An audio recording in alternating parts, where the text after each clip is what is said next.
Dulu nggak tahu, nggak paham maksudnya sekolah buat apa sih. Terus Wah. apalagi Sekolah nggak penting gitu.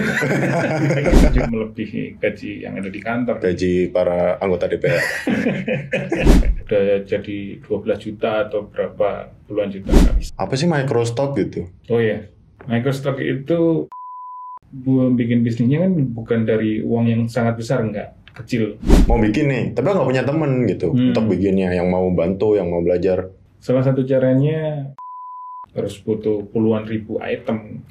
Puluhan ribu item. Iya mungkin. Kenapa nggak pakai AI aja mas biar tambah cepet gitu?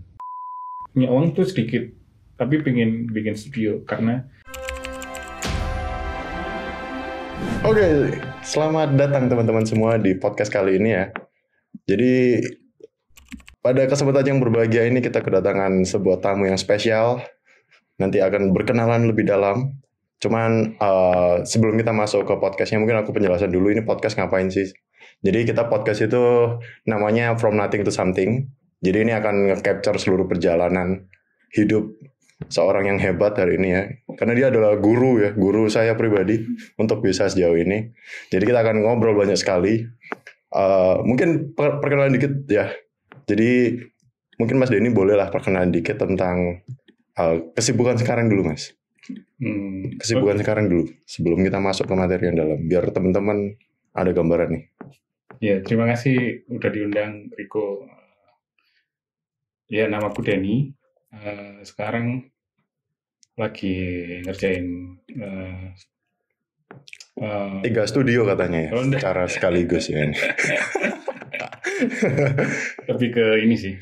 Kalau sekarang lagi Microstock, jadi kontributor di Microstock seperti Shutterstock, Freepik dan Canva. Terus ya, dan kawan-kawannya itu aja. Ngeri sekali ya. Jadi teman-teman kalau pakai Canva, pakai Freepik dan kawan-kawan, nah ini kita ketemu orang yang bikin template-nya ya. Wah. Mungkin sebelum masuk nih Mas, aku kan excited sekali. Mungkin coba kasih satu alasan sih kenapa sih orang harus stay gitu dengerin podcast kali ini. Apa sih yang bakal orang dapat gitu dengerin kita ngobrol mungkin 1,5 jam atau bahkan lebih gitu. Bisa kasih gambaran nggak buat teman-teman apa aja yang akan dapat? Mungkin kalau dari segi aku pribadi cuma bisa nge-share pengalaman ya. Mungkin teman-teman yang ingin punya mimpi tapi sekarang masih posisinya kurang gimana, nanti bisa jadi wawasan mungkin untuk sharing pengalamanku. Asik, sekalian motivasi dan inspirasi. Oke, ya mungkin kita berawal dari ini dulu Mas. Biasanya aku selalu tanya tentang masa kecilnya Mas Denny itu seperti apa, dibesarin di keluarga seperti apa, sampai bisa nge-build sebuah studio yang seperti sekarang gitu. Nah, itu gimana sih perjalanannya bisa sampai nyentuh di karir seperti ini? Boleh ceritain nggak? Oke. Sebenarnya kayak kalau bisa dibilang studio bukan studio ya, lebih ke kerja kelompok. Ini merendah sekali nih untuk roket ini. Karena orangnya cuma partner kerjanya juga hanya ada 3 orang atau sekitar 4 orang lah. Tapi omset sampai ratusan. Oh, enggak miliar ya. Terlalu ketinggian. Oh, sangat merendah sekali. Ya, kalau bisa dibilang background keluarga saya atau keluargaku itu dari orang biasa aja, sederhana. Gimana orang biasa? Pada umumnya, jadi bapak saya adalah seorang tentara pegawai negeri, terus ibu saya penjahit. Oke. Pasti disuruh jadi tentara juga nggak sih? Enggak sih. Oh enggak. Unik sih. Enggak. Lanjut. Jadi kalau dari pengalamanku, karena aku lemah di bidang akademis seperti matematika dan segala macam itu teman-temannya. Terus lebih suka gambar juga. Terus waktu itu juga SD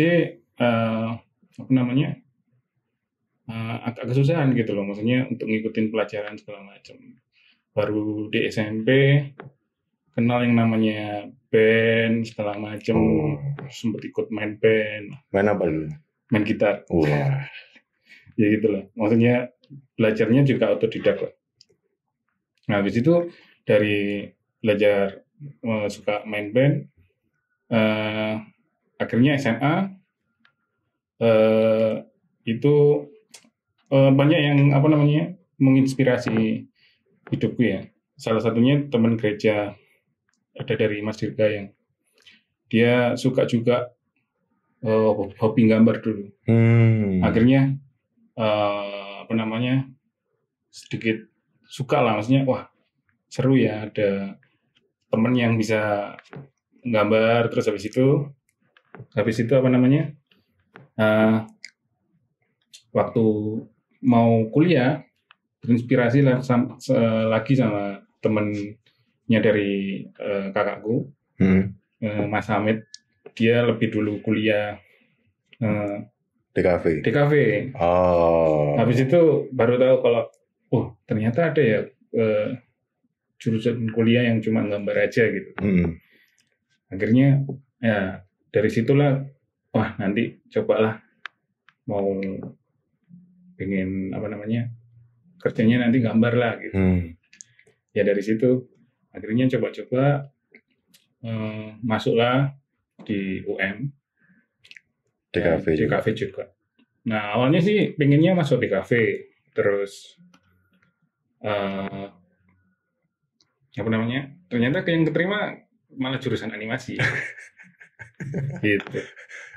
Ya udahlah, apa yang penting bisa masuk UM. Terus habis itu lanjutin segala macam sambil nyambi kerja juga di studio animasi juga.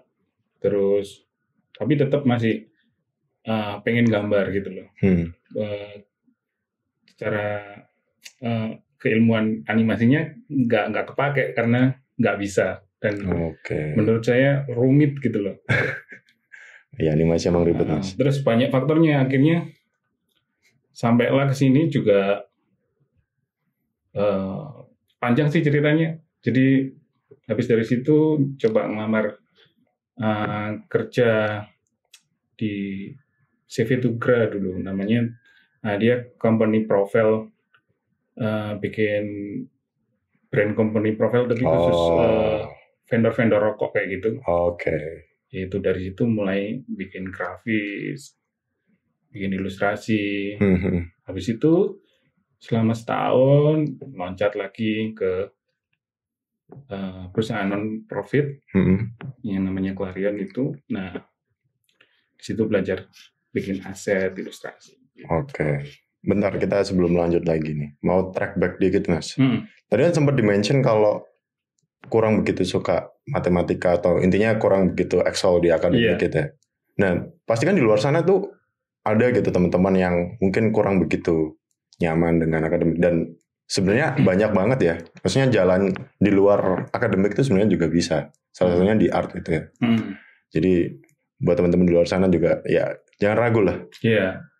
Karena memang kalau aku bisa tambahin, dulu nggak paham, maksudnya sekolah buat apa sih? Terus apalagi sekolah nggak penting gitu. Gitu juga.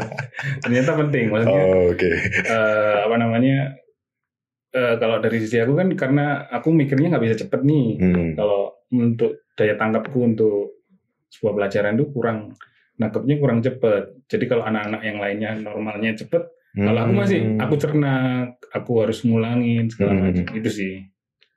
Cuman emang dari kecil juga udah suka gambar ya. Suka gambar karena memang tontonannya kartun segala macam gitu. Jadinya menginspirasi. Ada nggak kartun masa kecil yang benar-benar menginspirasi gitu? Banyak. Banyak. Kayak Dragon Ball. Siapa lagi? Exposure dari anime emang ngeri ya. Iya. One Piece gitu ya macam. Marvel. Marvel. Gitu. Superhero. Asik keren. Lanjut lagi. Tadi sempat kerja di Clarion ya, bagian aset ya. Bagian aset. Lalu berikutnya kemana lagi nih perjalanan karirnya? Habis ke Clarion setahun setengah kalau nggak salah. Itu lanjut kuliah. Untuk kepingin S2. Bukan S1. Karena gelarnya yang pertama kan di animasi kan cumanya D3. Aku yang gelombang ketiga itu baru-baru buka gitu. Nah habis itu lanjutlah kuliah sampai selesai S1. Terus coba ngelamar di perusahaan namanya 24 Slide Corporate. Wah, itu coba dijelasin dikit, Mas. Iya. Jadi 24 Slide ini mereka service di bidang presentasi atau PowerPoint. Jadi kliennya dari luar negeri dan yang punya orang Denmark. Oke. Gitu. Tapi nge-build di Indonesia juga. Iya, nge-build di Indonesia. Nah, produksinya kantor utamanya yang ada di Malang. Oke. Itu bagian apa, Mas? Di situ? Saya dulu awalnya ya presentasi desainer, terus kerja 5 tahun sampai jadi desain manager di sana. Wow, ngeri. Yeah. Berarti udah ngerasain mulai dari awal sampai jadi manajer lah ya. Iya. Wah, 5 tahun di situ. Nah, berarti habis dari 5 tahun di situ nge-build studio sendiri atau gimana habis itu? Nah, jadi awalnya itu karena memang aku orangnya suka tantangan dan punya keresahan juga. Pingin punya mimpi kayak gitu, pengen gitu loh kayak bangun studio sendiri, pengen gimana caranya bisa berkarya gitu loh. Karena memang di satu sisi ngerasa jenuh karena aku orangnya kan kalau dikasih pekerjaan yang monoton bosan ya? Bosan. Gitu aja terus. Dan hasrat pengen berkaryanya ini lebih besar. Oke. Dan ya cukup waktu banyak untuk memutuskan untuk keluar itu 2 tahun lah mungkin. Jadi sebelum 5 tahun bekerja, 2 tahun udah mikirin hal itu, gimana caranya bisa berdiri sendiri lah gitu.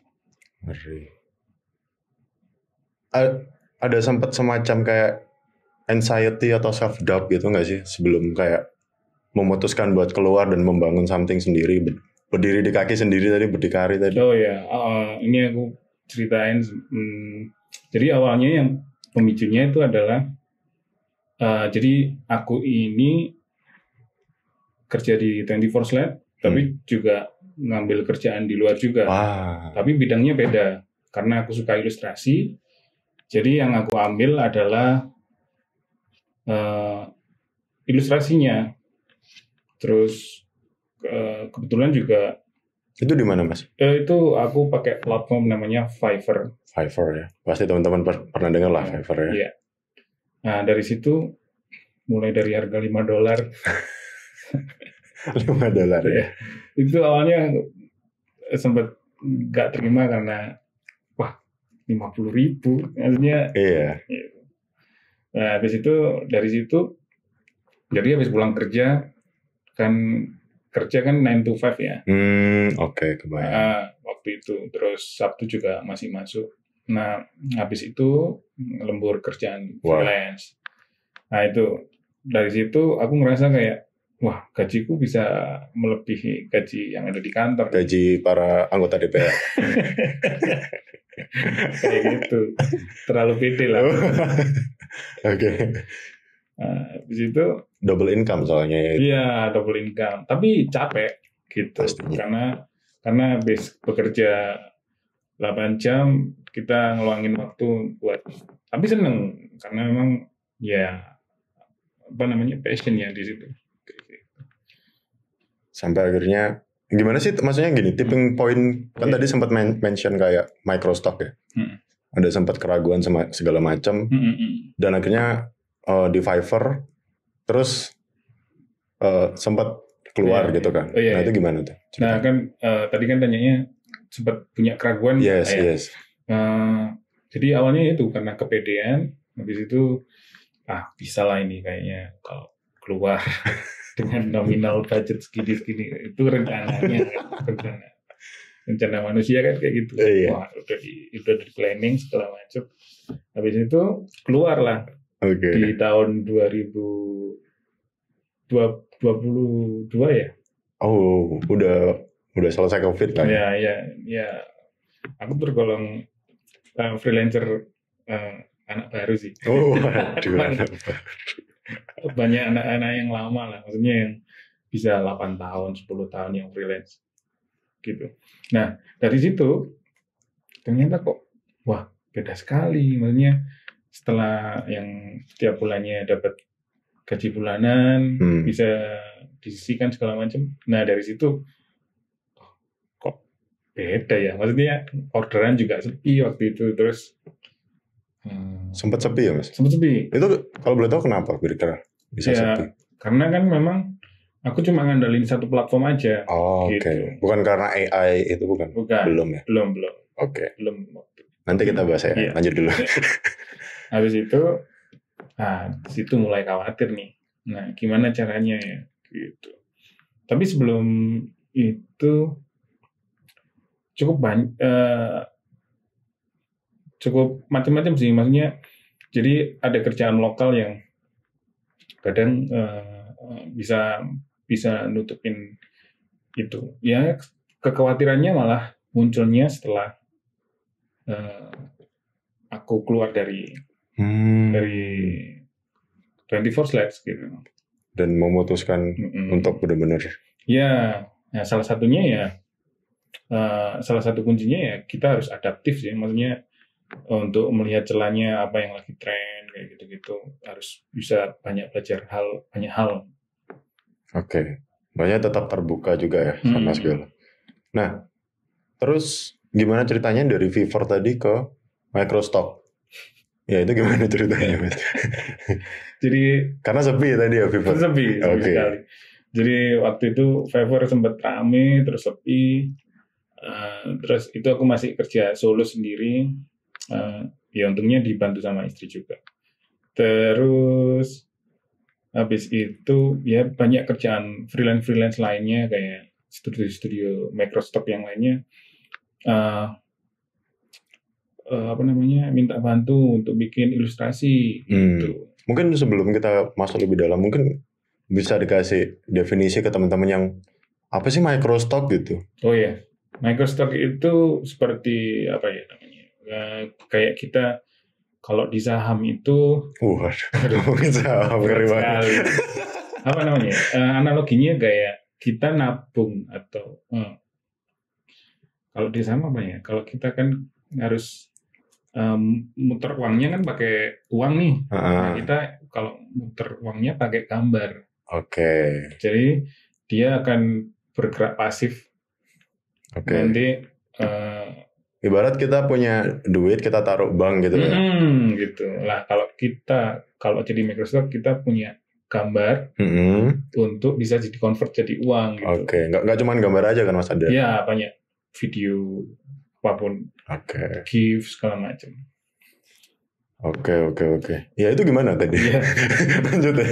Gimana di Microstock berarti? Jadi waktu aku sempat mau udah resign, itu kan sebelumnya kan aku udah banyak nyambi freelance kerjaan, ada yang kontrak pekerjaan icon. Nah, pekerjaan icon pun aku dulunya sempat ikut kursus segala macam, akhirnya dapat kerjaan icon. Salah satunya aku ikut studio di Jogja, tapi kerja remote. Nah, seperti itu. Nah, terus ikut juga Fictisi. Oh, Fictisi. Ya, saingannya apa? Freepik ya. Nah, dari situ makanya aku merasa kok pede kan, habis keluar ternyata berapa bulan, 3 bulan atau ya 3 bulan ternyata ada kabar bahwa nggak dilanjutin kontraknya. Nah, itu mulai anxiety lagi. Wah, sangat penuh kali itu. Nah, akhirnya ya udah kita dengan modal itu beranikan diri. Jadi waktu aku masih banyak kontrak kerja, aku punya uang tuh sedikit, tapi pengen bikin studio karena load pekerjaanku kan banyak nih. Nah, dari situ akhirnya. Berarti drive utama mau bikin studio itu karena udah kebanyakan kerjaan gitu? Iya, harus butuh tim ya? Butuh tim. Oke. dari situ. Berarti kalau tiba-tiba aku mau bikin studio itu nggak bisa Mas? Bisa kalau Kalau banyak duitnya. malah gampang kalau banyak duitnya. Iya gitu ya. Enggak, kadang kan maksudnya gini Mas. Kalau aku lihat tuh tiba-tiba mau bikin gitu loh. Oh iya. Padahal kan sebenarnya si foundernya ini atau ya orang yang mau bikin bisnis tuh masih belum ada kerjaan gitu. Tapi tahu-tahu mau bikin. Nah, kayak gitu jangan. sih. Itu jangan ya? Jangan. Oke. Lanjut. Oke. Ini yang dilanjutin yang main tadi fiktisi tadi. Oh iya. Nah, itu kan akhirnya kan kontraknya putus semua, dan sedangkan aku udah ada teman-teman atau partner sekitar 3 orang lah yang udah terlibat bantu. Akhirnya kan aku harus tanggung jawab nih, gimana caranya tetap sustain toh gitu. Wow. Jadi ya itu lika-likunya. Akhirnya sempat panik. Ya akhirnya bertahan dan nomboki. Oke. Gitu. Oh sempat ya? Iya. Sampai. Karena aku pengen tahu lebih detail dong. Pasnya gini. Kan tadi di Fiktizi ya, dan atau di Freepik atau dimanapun itu sistemnya mereka gaji per bulan kita atau gimana? Oh gitu. Gajinya per bulan. Jadi kita dihitung per gambarnya berapa yang kita sepakati. Oke. Kalau bisa nyelesain lebih banyak ya kita dapat banyak. Kejar target banget ya. Iya. Pabrik ya berarti. Iya. Oke. Berarti sekarang ini kita udah di timeline yang udah bikin studionya.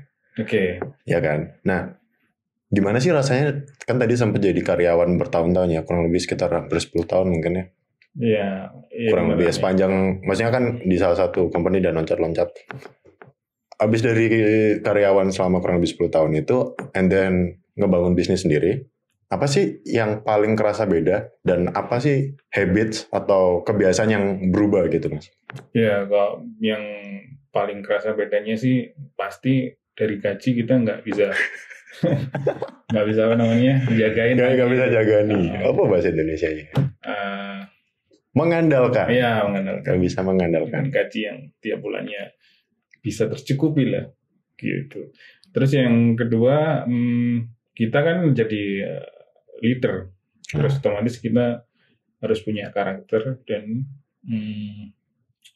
harus bisa cepat adaptif, terus harus biasa memutuskan dan kasih solusi kan. Oke. Emang biasanya nggak gitu? Enggak. Oh iya. Hampir mirip sih. Hampir mirip, cuman skalanya ya. Skalanya lebih besar karena kita kan ngomongin tentang jomblangnya adalah gimana caranya kita bisa bulan ini dapat project atau penghasilan yang sustain untuk bulan depannya biar gajinya cukup gitu. Pasti ada kayak masa-masa minus. Iya pasti. Apalagi kan aku mulainya bikin bisnisnya kan bukan dari uang yang sangat besar, enggak, kecil. Maksudnya enggak sampai miliaran gitu. Enggak sampai 50 juta, enggak sampai. Jadi cari teman-teman yang memang satu visi. Terus aku juga harus bisa develop mereka juga. Yang mau bantuin dan mau belajar. Iya, mau belajar. Itu yang sangat susah sih cari jodoh gitu.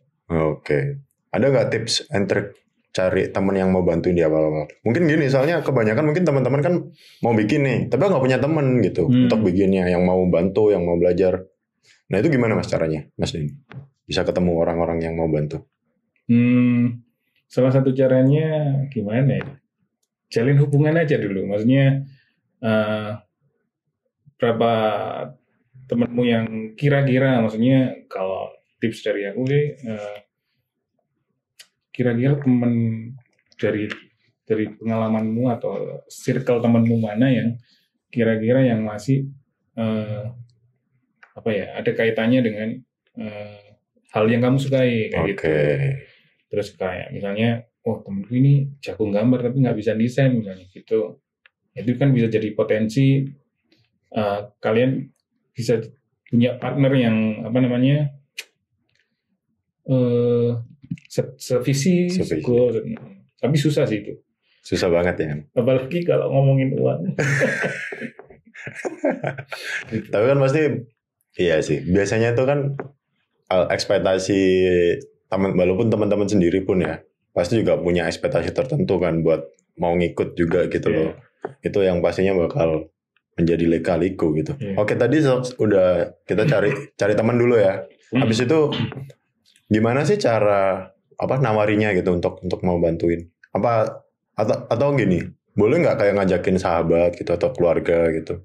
Boleh. Boleh banget ya? Boleh banget. Tapi kan katanya Mas, berbahaya, jangan berbisnis sama sahabat. Nah, iya. Itu gimana? Kata siapa? Kata banyak orang gitu, baca-baca gitu kan. Iya. Lah aku malahan yang kalau teman-teman sendiri susah, maksudnya cari partner yang istilahnya bisa diajak suka duka ya, maksudnya ya salah satunya malahan istriku yang jadi partner yang bisa, karena memang kan kita ngerasain sama kalau kita butuh sehari-hari untuk makan segala macam kan.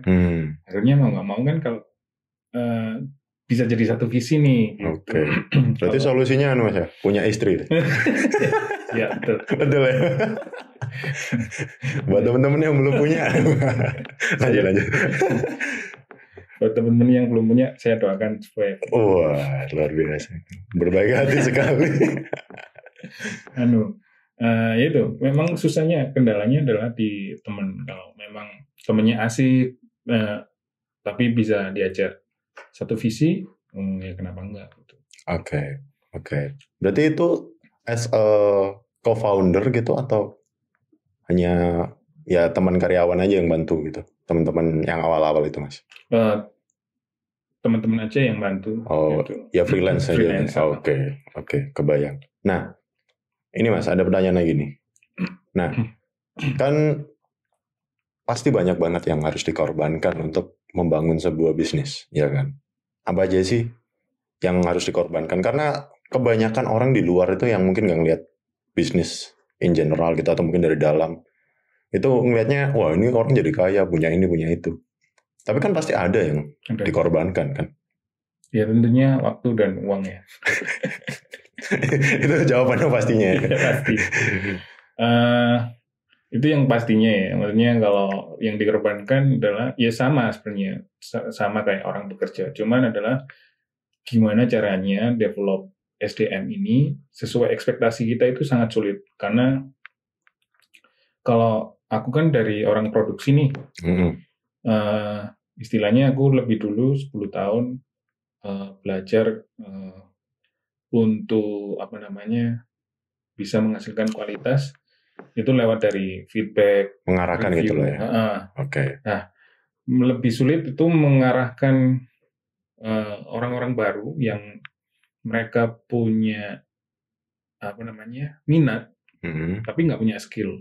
Itu susah sekali. Menarik. Jadi gimana ya? Kita harus pendekatannya dari personal, dari seberapa ya menjalin hubungan yang natural, maksudnya nggak palsu atau dibuat sebagai bisnis aja gitu. Ya kita jalin hubungan benar-benar gitu. Jadi dan itu prosesnya lama, nggak bisa kita ngomongin 1 bulan atau 2 bulan, mungkin bisa tahunan gitu. Nah, itu yang susah. Yang bikin susah itu bikin bisnisnya itu kita tapi bisa. Aku yang jadi pertanyaan tuh gini Mas. Kan tadi sempat dimention harus membangun hubungan yang cukup dekat lah ya. Iya. Nah, kalau dari pengalaman pribadiku itu agak-agak sulit Mas, karena biasanya istilahnya kan kita yang bayar mereka. Betul. Pasti mereka kan ada semacam jaga jarak, respect, agak-agak takut gitu. Nah, itu gimana tuh caranya? Aku mau belajar juga. Iya. Aduh, susah ini.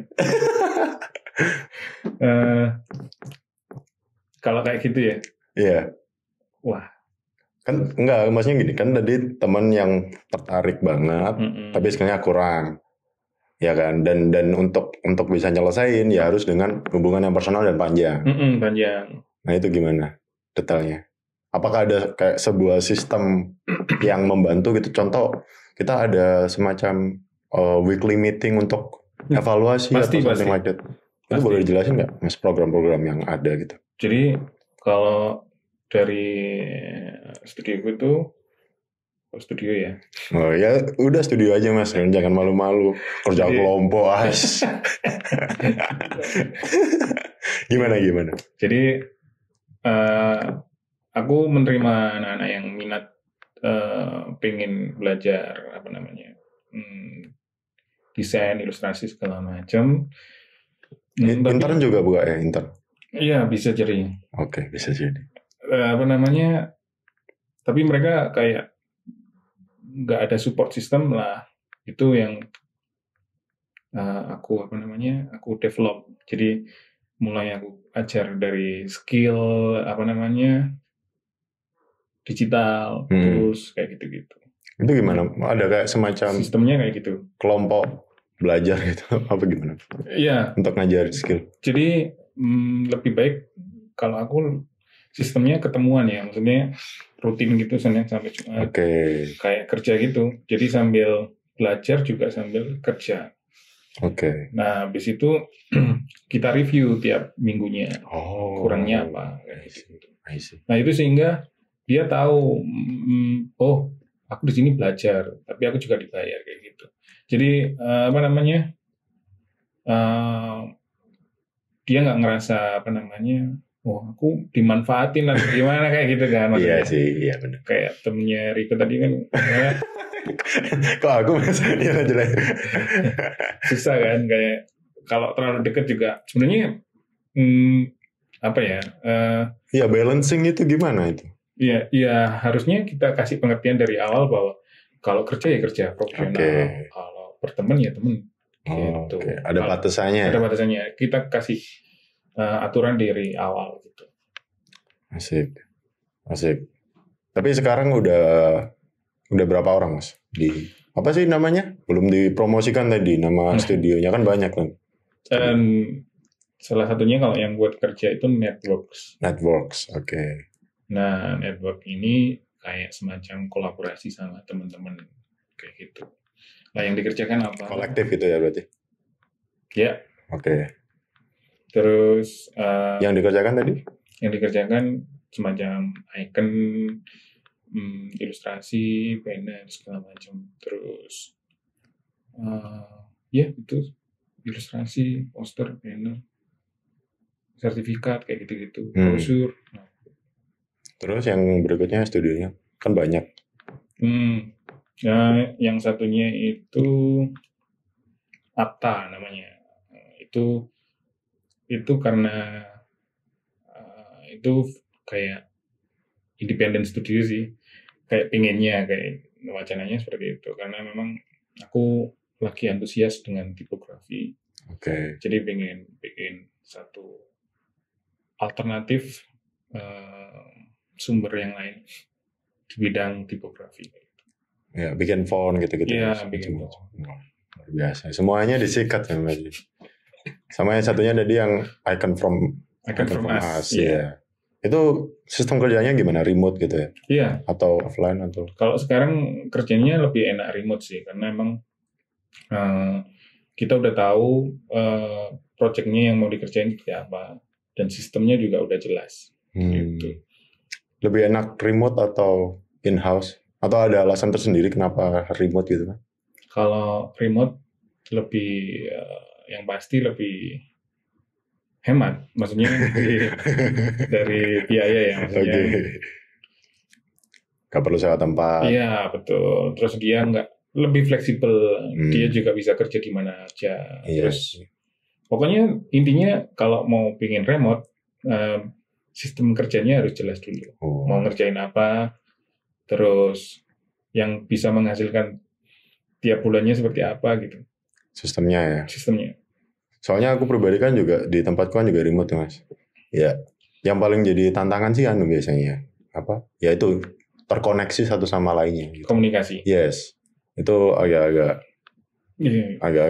sulit sih. Iya, apalagi banyak ya. Iya, makanya temennya banyak gitu. Di animasi juga ribet ya. Makanya bikin kerja kelompok kecil aja. Oh gitu ya. Gak usah gede-gede ya. Oke, mungkin aku mau tanya-tanya terkait Icon from Us tadi ya. Iya. Itu gambarannya, maksudnya gini. Kan tadi microstock kan. Lalu dia upload lalu tunggu download gitu ya. Betul. Itu kalau teman-teman di luar sana yang mau bikin, aku juga tertarik sih mau bikin microstock. Itu bisa dijelasin dikit nggak Mas? Maksudnya gimana sih caranya, sama mungkin estimated earnings gitu, biar pemasukan gitu, biar mereka lumayan juga nih, boleh nih buat semacam passive income or something like that gitu. Kalau mau di-share nggak apa-apa, kalau nggak tipsnya. Iya. Yang tertarik microstock atau Yes, ya. Icon tadi. Oke. Kalau aku sih nggak bisa dipatokin dari tiap bulannya cukup atau enggak ya. Artinya kalau microstock itu memang jalannya pelan. Kita nggak bisa ngomongin 1 tahun udah jadi 12 juta atau berapa puluhan juta, nggak bisa. Maksudnya kayak kita seperti nabung aja gitu. Jadi kalau buat teman-teman, saranku ya, kalau pengen mau ke microstock, dicicil aja. Maksudnya kalau yang mereka punya pekerjaan atau istilahnya terikat atau corporate lah, kalau kalian mau pengen di microstock, nah rajin aja ngupload konsisten, nanti sampai earningnya bisa melampaui yang ada di corporate baru keluar. Misalnya kayak gitu. Wah, itu menarik tuh. Kalau memang teman-teman waktu luangnya banyak dan masih ikut orang tua, ya nggak apa-apa. Maksudnya produksi setiap minggunya atau satu harinya katakanlah 20 kayak gitu. Dikali aja 5 hari udah 100 kan. Iya, ngeri juga. Gitu sih. Berarti sistemnya kayak nabung gitu ya, kayak bener-bener kayak kita nabung di bank, bla bla bla. Compounding ya sistemnya, nggak langsung instan ya. Kita nggak bisa prediksi 1 bulannya dapat 3 juta, 2 juta, nggak bisa. Maksudnya ya itu pelan sekali gitu. Oke. Terus butuh puluhan ribu item. Puluhan ribu item? Iya, mungkin. Kalau teman-teman yang di komunitas di Facebook itu kan mereka udah lebih dulu ya, lebih lama. Jadi mereka udah kayak stabil gitu, dapat tiap bulannya bisa 7, 12 kayak gitu-gitu. Itu dari segi angkanya aja. Oke, ngeri. Kalau aku belum sampai segitu sih. Karena memang jauh dari situ maksudnya. Jauh lebih banyak. Amin. Mas, kan nah ini agak menarik nih. Ini mungkin bridging ke AI nih masuk. Kan itu kita harus kejar target ya. Sampai contoh tadi mau 10, mau 20, mau 100 lah per hari gitu. Kenapa nggak pakai AI aja Mas, biar tambah cepet gitu? Oh iya, ada nggak alasan tertentu? Kalau aku sih kurang jago di situ ya. Maksudnya untuk nge-prompt segala macam. Sebenarnya bisa. Dan mereka bebasin itu. Oh ya? Iya, di Freepik itu aku sempat tahu bahwa kita bisa pakai visualnya dari prompt AI, terus kita submit. Udah jadi... Tapi sejauh ini masih manual ya kalau dia informasi? Kalau saya senangnya lebih manual karena nemuin niche-nya atau biar nggak sama dengan orang-orang lain tuh yang susah. Oke. Jadi berarti nggak cuma tentang quantity? Oh iya, aku nggak pengen quantity aja, jadi pengennya quality. Makanya progresku lebih pelan gitu. Yang penting konsisten aja. Gitu. Oke. Berarti itu ya alasannya. Tapi ya gini Mas, kenapa aku tanya AI, karena kan salah satu inovasinya Apple di WWDC itu kan dia ada AI yang kayak Memoji itu. Jadi custom apa sih namanya, emoji ya, custom emoji dari campuran AI gitu. Berarti mungkin kedepannya icon pun bisa seperti itu ya? Iya. Icon pun sekarang bergeser ke 3D icon kan? Karena banyak yang VR. Kebutuhan VR kan sekarang lebih banyak. Jadi banyak teman-teman kontributor yang mereka submit untuk kebutuhan AI virtual. Oke. Tapi anti AI gitu atau gimana Mas? Kalau Mas Denny pribadi, kan ada ilustrasi juga kan tadi. Contoh kita let's say gak ngomongin tentang icon lah. Kalau di ilustrasi gimana pandangannya? Kalau di ilustrasi cuma bantu untuk cari tema sih mungkin. Atau kalau nggak gitu, kalau sejauh ini gambar aku yang kurang tahu ya. Kalau teman-teman mungkin banyak yang bisa kayaknya. Selama ini masih bisa membantu sih kalau dari segi AI. buat konsep aja, Iya, brainstorming. konsep, terus cari-cari bisnis itu apa aja yang harus disiapin kayak gitu-gitu. Oke. Yang paling penting ya jangan kita ngetik di AI terus dijual gitu ya. Itu ya. Tapi banyak loh Mas yang gitu ngaku-ngaku Banyak. gitu. Itu kan agak-agak gimana gitu. Iya. Tapi gimana ke depannya? Kalau AI sampai menggantikan artis gitu, pandangan dari Mas Denny gimana? Nah, itu di luar kendali aku ya, maksudnya Bakal apa? Fokus. kalau menurutku sih, tapi itu kan yang ngontrol juga manusia juga kan. Maksudnya Yes. pasti kita nggak bisa mengendalikan teknologi juga, tapi tetap nanti ujung-ujungnya bakalan sentuhan manusia juga, kayak menjawab keresahan atau eh, keresahan dari klien kan. Nggak mungkin mereka puas dengan hanya revisi dari AI. Iya. Yes. Bisa aja sangat bleset gitu loh. Sangat jauh dari target. Jauh ya.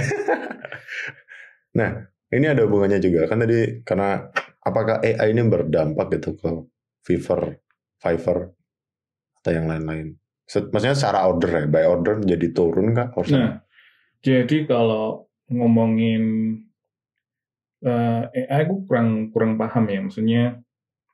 Tapi kalau di dunia freelance, menurutku harus benar-benar adaptif melihat algoritmanya. Jadi Fiverr itu ya kita bisa lihat pasang surut gitu loh. Shutterstock pun kayak gitu, Freepik pun kayak gitu. Makanya kita harus benar-benar nyediain tetap kreatif dan ngasah skill. Jadi banyak belajar hal-hal teknis kayak gitu, nyiptain sesuatu yang baru biar sumbernya tetap muter. Jadi kalau di Fiverr sepi, di Microsoft lagi tinggi. Kalau Microsoft turun, Fiverr yang tinggi atau yang Canva yang tinggi kayak gitu-gitu. Oh, itu pentingnya diversifikasi dalam bisnis. Mas. Iya. Jadi revenue streamnya ada banyak ya. Apalagi ada lagi nggak Mas revenue stream selain dari Microstock dan kawan-kawan? Kalau kalau aku dari Canva sama The Noun sih. Apa? The Noun Project. Apa itu? Mas, jadi The Noun Project itu salah satu platform icon yang bisa di-download gratis. Cuman sifatnya Creative Commons kayak gitu. Jadi kita di berlangganan. Iya, jadi kita dapat uangnya lewat royalti mereka. Oke. Dari sepanjang kita ngobrol terkait Microsoft dan kawan-kawan, ada nggak sih harapan tertentu di industri Microsoft ini? Apa yang bisa diimprove, apa yang bisa dikasih lebih baru lagi atau something yang bisa ngebantu lah di industri? Ada nggak harapan tertentu? Harapan tertentu untuk apa? Microsoft? Iya, industri kreatif in general bukan? Bahkan. Apa ya? Harapannya? Iya. Harapannya lebih banyak proyek harapannya. Iya, harapannya kita bisa nawari jasa yang unik aja. Gimana? Maksudnya, contohnya jasa yang unik. Jadi kita sebisa mungkin, nggak tahu ini nyambung tuh nggak ya? Nggak coba. Bikin platform sendiri lah. Oh, menarik. Gimana? Bikin web atau, itu yang kita punya service yang lebih unik lah. Maksudnya nyediain apa seperti apa. Oke. Soalnya aku lihat beberapa kan kayak semacam studio desain. Itu kan sekarang mereka punya semacam paket-paket berlangganan tertentu gitu ya. Betul. Package. Jadi udah mulai kreatif lah, mereka nggak cuman by project tapi subscription gitu. Iya. Menarik. Itu harapannya. Iya. Menarik ya. Nah, kita track back lagi ke saat-saat bangun bisnis tadi, Mas. Aku soalnya masih penasaran. Kira-kira secara personal ataupun di dunia profesional, apa aja sih dampaknya gitu? Dampak dari membangun bisnis itu tadi di kehidupan personal, let's say. Itu gimana? Kehidupan personal ya? Yes. ya kita jadi terbiasa memutuskan cepat cepat dan cari solusi yang cepat ya. Maksudnya lebih adaptif lah, untuk ngatasin situasi yang ada. Kalau kita ikut orang kan kita udah terbiasa nggak mengambil decision. Ini ngambil decision, timeline dan deadline udah disediain, terus kita nggak mikirin revenue juga gitu. Berarti berpikir multi level gitu ya? Iya, istilahnya. Banyak yang dipikir, jadi kayak kita harus belum ngelola uangnya gimana ini, terus kira-kira kalau hire lagi cukup atau enggak, kayak gitu. Laporan pajak, Iya. accounting, itu. Ngeri. Tapi teman-teman jangan nanti di luar sana jadi ngeri banget ya bikin bisnis gitu. Jangan seperti itu. Nah, berdasarkan apa ya pengalaman yang semua yang udah dilewati, ada nggak sih tips and trick ketika seumpama Mas ini mau mulai lagi nih, buat teman-teman orang-orang di luar sana, apa nggak? Apa ada semacam tips and trick yang bisa diterapin gitu ketika mau bikin semacam bisnis gitu? Tips and trick. Yes.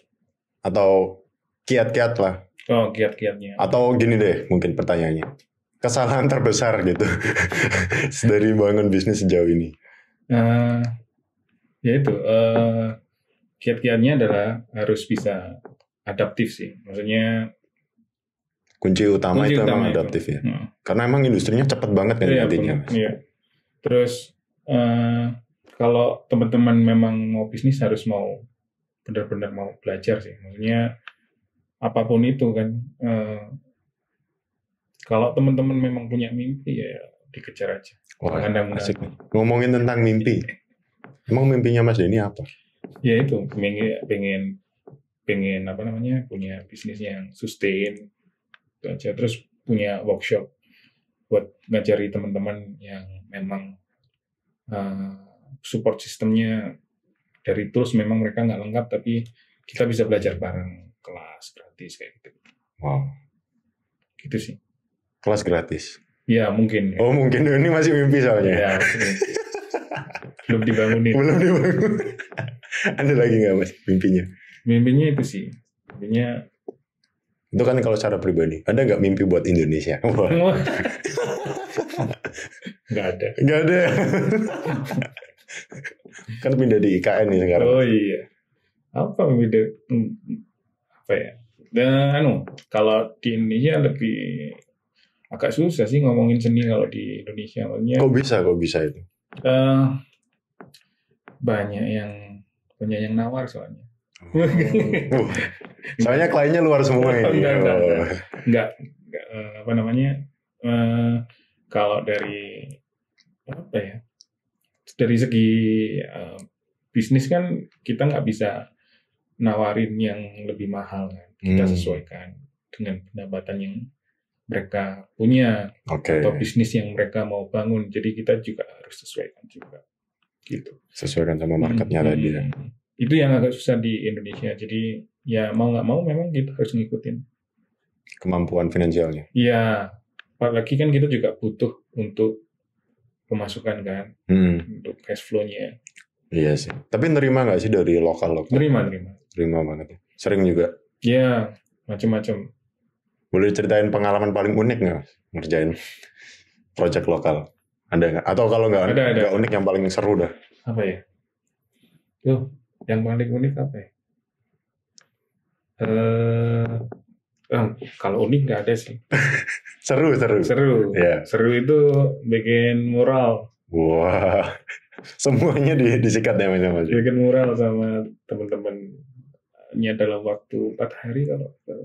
4 hari bikin mural? Iya, dengan sekitar 3x3 kayaknya luasannya gitu. Wih, berapa orang itu Mas? 3 orang.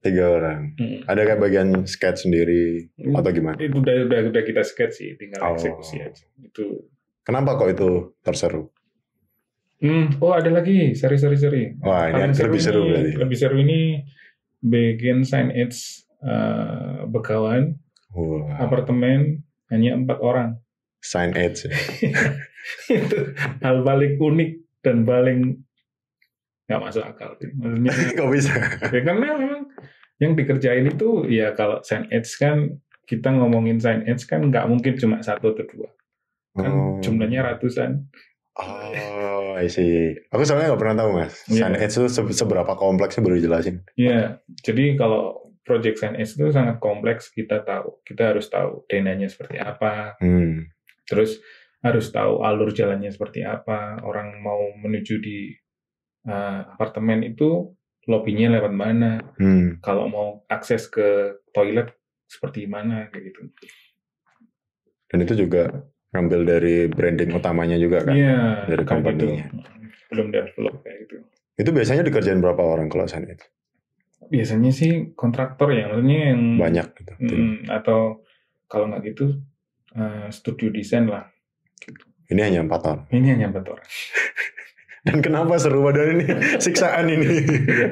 Serunya karena memang momennya benar-benar tepat ya, maksudnya. Terus anak-anaknya juga seru juga, maksudnya teman-teman yang ikut kerja di dalamnya juga menyenangkan gitu. Itu sih yang paling seru sih. Bukan karena kliennya? Kliennya biasa aja sih. Wah, hati-hati ya, ini ditonton. Kliennya juga seru. Oh seru ya, jadinya seru ternyata. Karena mereka mempercayakan kita yang 4 orang ini, itu serunya. Itu berarti sign edge kan project yang cukup besar ya, bisa dibilang skalanya gitu. Wah, apartemen lagi kan seru ya. Itu yang sangat pusing sih. Sangat pusing. Yang paling bedain klien dari lokal sama luar tuh apa? Uangnya.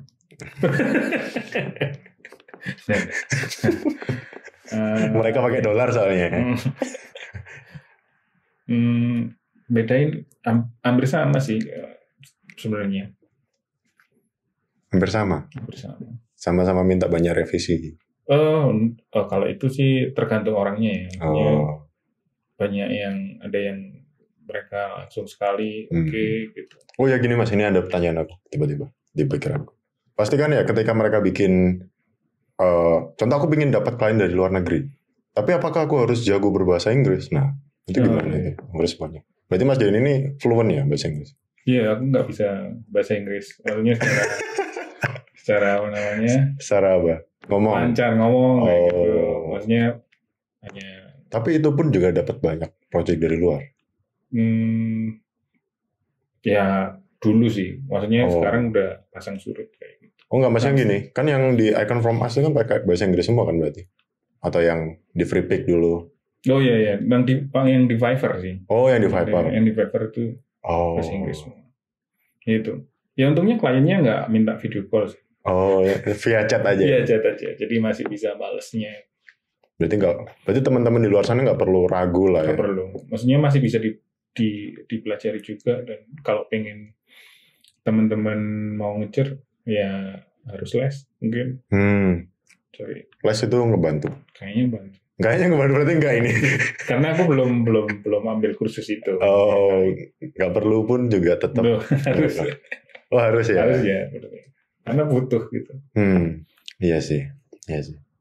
Nah, mungkin ini kita udah gak kerasa mas, udah ngobrol panjang sekali ini kita.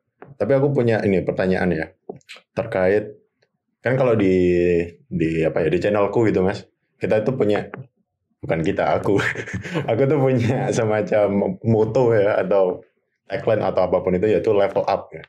Level up every day. Jadi jangan pernah berhenti naik kelas gitu. Jadi untuk mau belajar terus lah. Buat teman-teman di luar sana ada nggak saran-saran atau apa selain adaptif ya? Kita udah ngomong adaptif. Apalagi nih sarannya? Sarannya adalah kalau kalian punya mimpi, dikejar aja. Karena kalau menurutku kenapa harus dikejar? Aku nggak mau nanti tua aku nyesel gitu loh. Soalnya kenapa aku nggak ngambil ini, pilihan ini kayak gitu. Kan takutnya biasanya kalau orang-orang tua habis pensiun kan bingung mau ngapain. Oh iya. Maksudnya kayak ada yang kurang, gue harus kerja apa lagi ya gitu. Oke. Aku nggak mau kayak gitu. Maksudnya kalau kalian punya mimpi ya kejar aja. Walaupun itu sangat sulit. Iya. Tetaplah berjuangnya. Ya, karena takutnya nanti tuamu nanti nyesel gitu. Oke. Mumpung lagi muda sikat aja. Iya. Oke. Nah, ini pertanyaan terakhir, Mas. Asik. Kok asik? Ini modelnya kan diinterogasi ya. Kalau dari Mas Denny sendiri, sebagai seorang founder, sebagai seorang pengusaha, pengusaha muda ini, entrepreneur ini. Pasti kan kita dituntut untuk jadi visioner, ya kan? 10 tahun lagi gimana nih? Bakal seperti tahun, apa nih? Okay. Kalau 10 tahun sih harapanku pengennya nggak muluk-muluk, pengen punya bisnis yang masih bisa sustain aja, dan masih sustain dalam hal income segala macam, jasa, meskipun teknologinya nanti berkembang besar juga bisa sustain aja. Oke. Itu mimpi utamanya. Sustain pokoknya. Sustain dan bisa develop orang. Kepingin bikin film sendiri atau sebenarnya bikin Disney mungkin? Belum ada sih. Belum. Sama ini aja sih. 10 tahun ke depan bisa dikasih kesehatan aja. Itu paling cukup, karena kalau kita sehat kan bisa berpikir kreatif terus. Sangat wise banget ya. Ini kerasa banget sih perbedaan umurnya, Mas. Sangat bijak sekali ya ini. Luar biasa. Ada lagi something yang mau diomongin ke teman-teman sebelum kita akhirin? Udah itu aja kayaknya. Terburu-buru banget Mas, mau kemana nih? Ya.